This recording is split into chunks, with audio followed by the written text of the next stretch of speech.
Hello and welcome to the Empowered Birth course. My name is Kitty Hackle and I'm so excited to have you here. I am a registered general nurse, a birth and postpartum doula, antenatal educator, hypnobirthing instructor, a lactation consultant and a soon-to-be mama to 4 little people. And I am so passionate about helping you feel educated, empowered and supported in moving forward with this new phase in your journey in welcoming your little one into the world.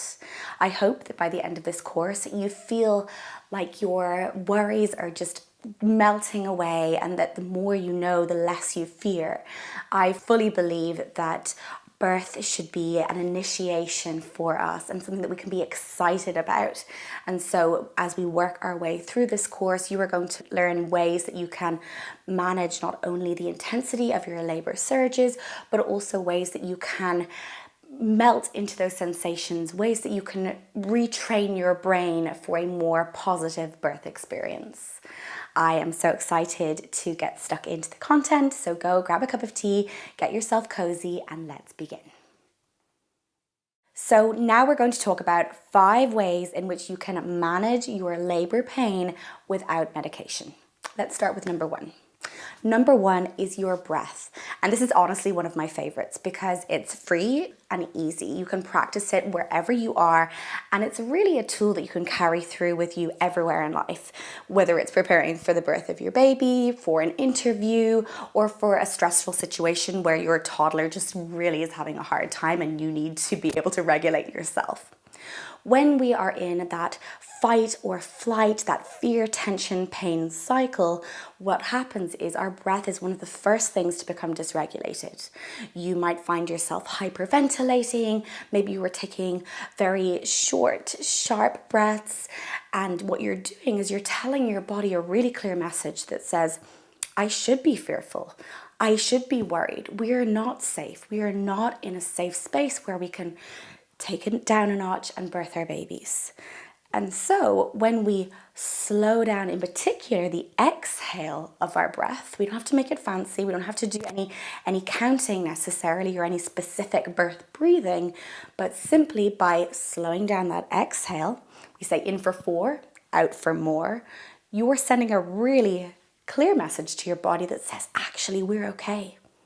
We are safe. We are fine. And immediately we are removed from that fear, tension, pain cycle into more of a relax, allow cycle, which means that immediately our surges become less intense, less painful, and much more manageable.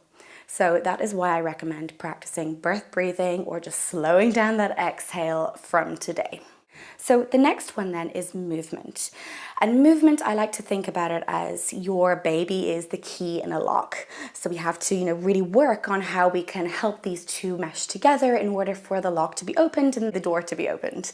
And our baby is the key in this scenario and our pelvis is the lock. And our pelvis is something that's also not a fixed entity.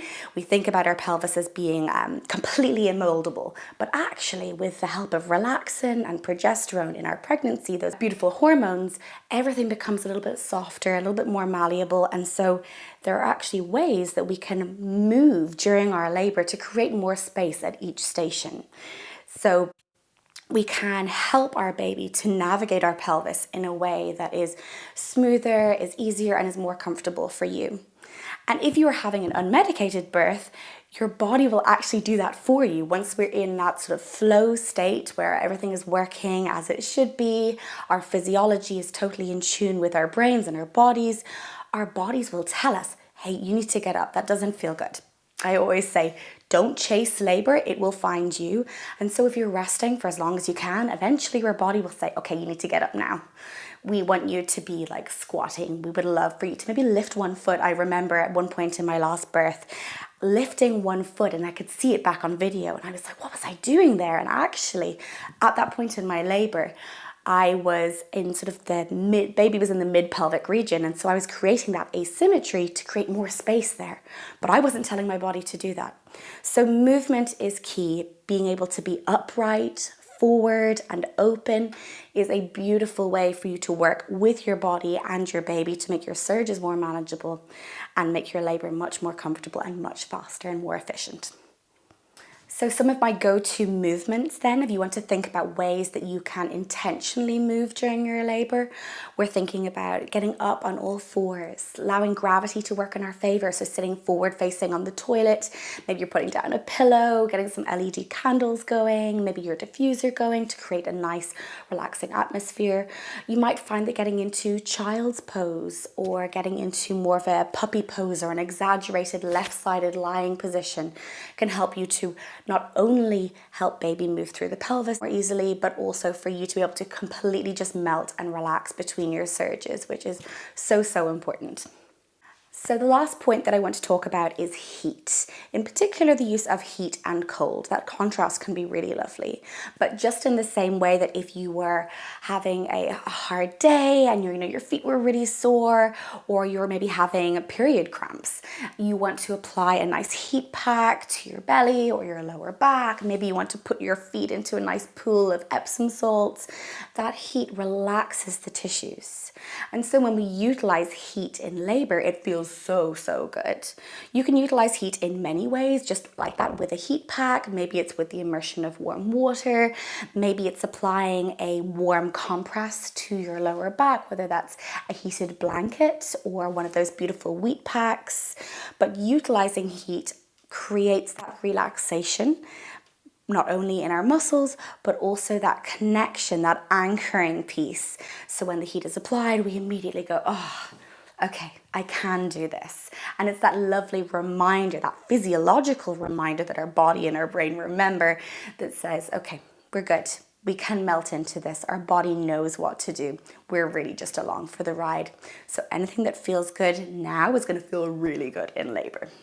So when we can relax those tight tissues enough, we can create more space and more mobility, and our baby can better navigate the pelvis.